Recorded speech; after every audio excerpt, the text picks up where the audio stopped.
What's going on, ladies and gentlemen? It's your boy RumboyzRobbie. Good morning, good afternoon, good evening. Make sure that you hit that like button. Make sure that you drop a comment and subscribe if this is your very first time catching the Rumboyz Fantasy Network.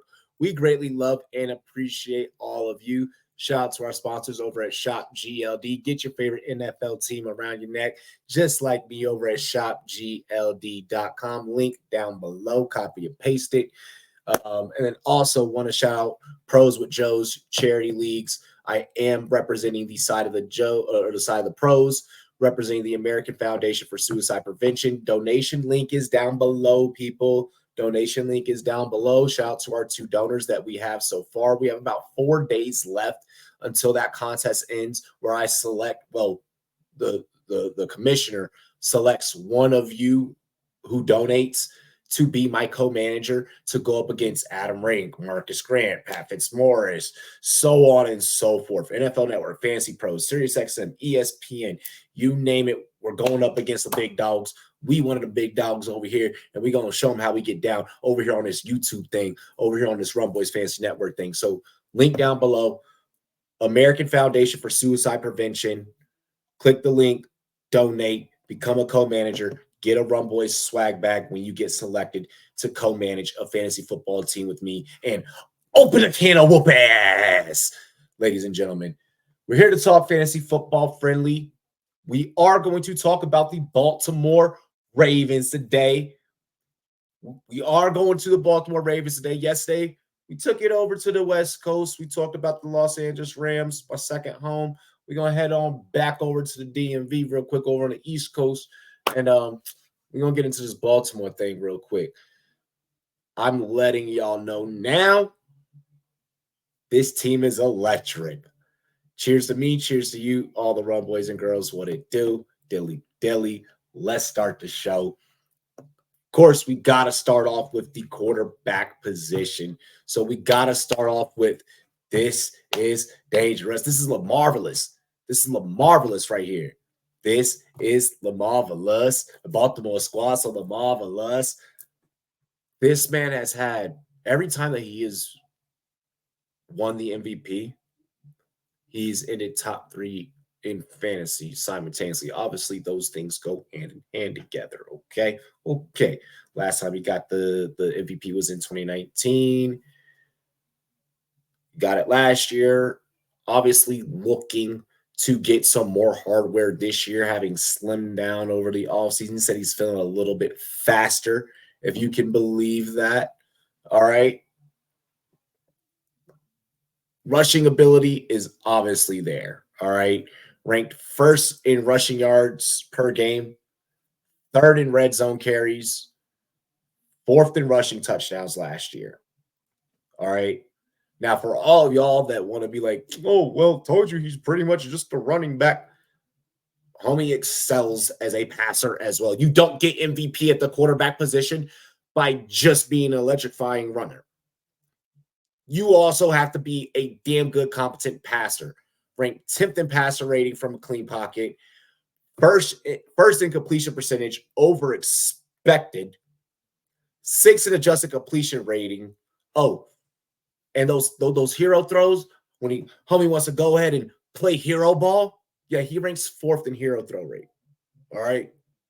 So just want to, throw that out there.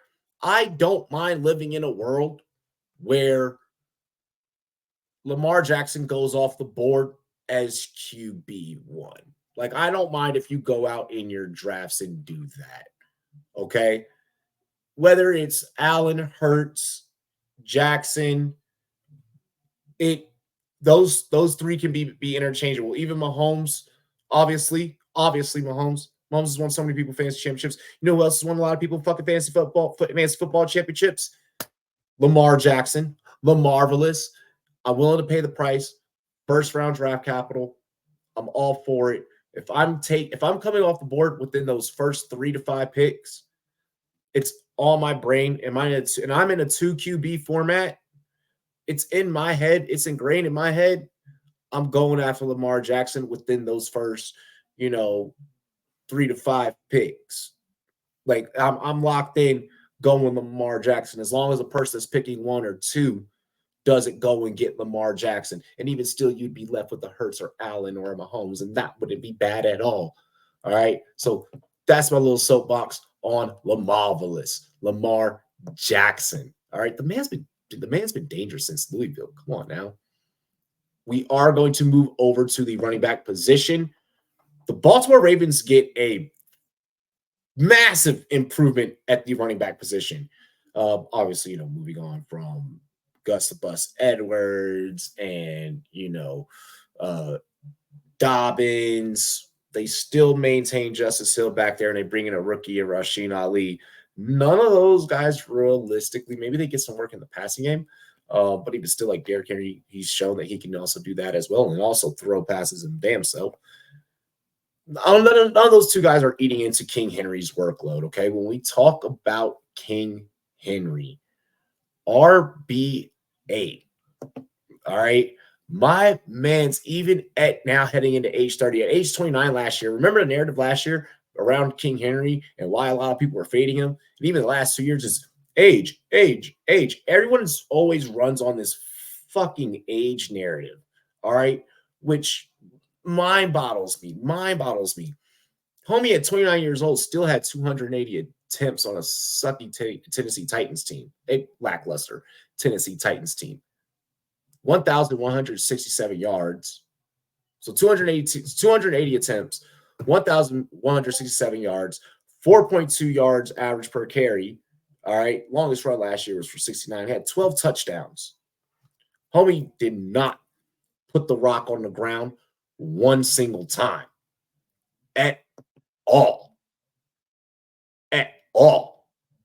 I'm buying all the Derrick Henry that I can. And if I'm grabbing him in the fourth round is where about you're getting him, I have absolutely no problems with that. I'm not worried about the age thing. If anything, he's using the age thing as a chip on his shoulder to tell you to shut up in color and let you know that he's built different. He wants you to shut up in color and understand that he's built different.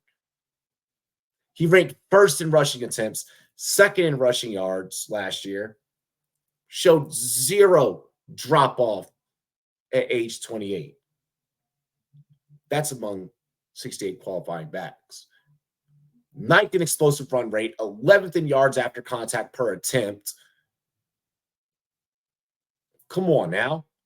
Come on. Over the last 2 years, 11th and 14th. Okay? And in touches per route run, and 7th and 1st in yards per route run. So, look, I'm willing to buy into the workhorse, and then you add in the fact that from the opposing defensive standpoint, who are you really locking down? Who are you putting that spy on? How are you approaching, a Lamar Jackson and a Derrick Henry in the backfield? And then this team also can go vertical on you as well. Getting into the wide receivers, we are going to talk about Zay Flowers, begin talking about Zay Flowers here. Wide receiver 26, okay? Wide receiver 26. And it's kind of weird because, you're getting him in the 6th round. It doesn't feel like when we talk about Zay Flowers that he should be wide receiver 26. It feels like heading into 2024, the ADP consensus-wise would maybe be a little bit higher. And I kind of understand why when I look at the data to where 6th round, when we talk about Baltimore, we talk about Zay Flowers, why that may be. And I'm thinking that that's because his final rankings overall, wide receiver 29 overall, and wide receiver 31 in points last season. Even though the performance that you were getting out of him, it felt like a little bit more, but that's because when Mark Andrews wasn't there, he was averaging 13.2 points per game as basically wide receiver 14 in that period. So that's why, hearing wide receiver 26 heading into 2024 and you think Zay Flowers, it just feels like a weird thing. But he can easily overperform that, okay? When Mark Andrews wasn't there, that's when we started seeing, Zay Flowers secure around about 24% of the market share, really, really developing that chemistry with Lamar Jackson, which is so important between receiver and quarterback. All right. We got to remember that last year was Zay Flowers' rookie season. And weeks 2 through 10, Mark Andrews was there, made it to where Zay Flowers was averaging 8.2 points per game with 22% of the market share, of the target market share.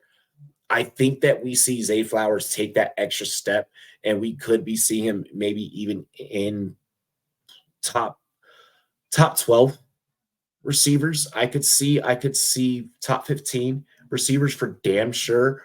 If I'm grabbing him as my wide receiver 2, I'm looking at Zay Flowers as a wide receiver 2 heading into this season. If he ends up as a flex on your team because you went wide receiver early, that's fine. He's definitely a valuable piece. I'm trying to grab Zay Flowers as much as I can, especially if I'm grabbing Lamar. I would love having Lamar and his rushing ability plus his throwing ability to be paired with either Zay Flowers or either the tight end Mark Andrews. Okay. So that's the way that I'm approaching. Throughout the whole season, he averaged last year. Throughout the whole season, he averaged that 24% target market share that we spoke about earlier. If he can maintain that, I think that we're looking at a solid return of investment and even a big improvement than where Zay Flowers finished the year previous. So that's my take on Zay Flowers. Homie's a beast, one of my favorite receivers.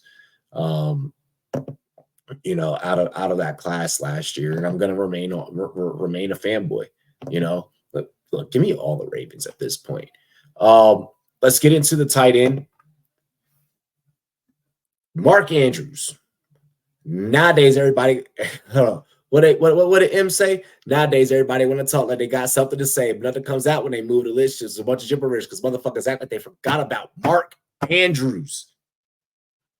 All right. Mark Andrews, you could grab Mark Andrews in the 5th round. Okay. I am seeing people, the way that a lot of drafts are working out, and this is what I'm seeing and where I'm having like a little bit of beef here. I'm seeing people, it's going Laporta, Kelsey, justifiably. And then I'm seeing people grab Trey McBride and Dalton Kincaid before Mark Andrews. Insane. I understand the NFL is a what have you done for me lately. Mark Andrews per consensus on Fantasy Pros heading into the season is tight end 4. Okay. Pretty much for the most part, year in, year out, he's been elite tight end level. He's giving you tight end 1 type of numbers. All right. He was the man before he went down for via injury in week 11 last year. Weeks 1 through 10, he ranked 3rd in target share, 22.1%, 5th in yards per route run, and 5th in first downs per route run. Like, come on. Tight end premium formats. This is a guy that back in the day we were lusting to grab. We were hoping that we could get. You're getting him at fucking discount this year because everyone's so enamored and Hive Mind is so enamored with McBride and Kincaid. Like, look, grab Mark Andrews. Grab Mark Andrews at all costs. All right. Could Zay Flowers lead the team in targets? Yes. Could Mark Andrews also lead the team in targets? Yes. Could they both be fantasy friendly? Could they both be fantasy football relevant? Hell yes. Especially all systems go and fully healthy. Like, absolutely give me all the Mark Andrews. And it's equitable enough that even in a super flex in a super flex QB format where I'm grabbing Lamar first, I don't mind. And then if it's tight end premium on top of that, I don't mind pairing Andrews with Lamar. I don't mind when I'm looking for my wide receiver 2 or 3 or my flex, grabbing Zay Flowers. He's likely going to be your 2 in most common formats. He's going to be your 2. He may be a 3 or a flex for you, but he's either going to be a 2 or a flex in most formats. Okay, whether you're playing more traditional or if your commissioner elaborates on those settings a little bit. I know what you guys are thinking.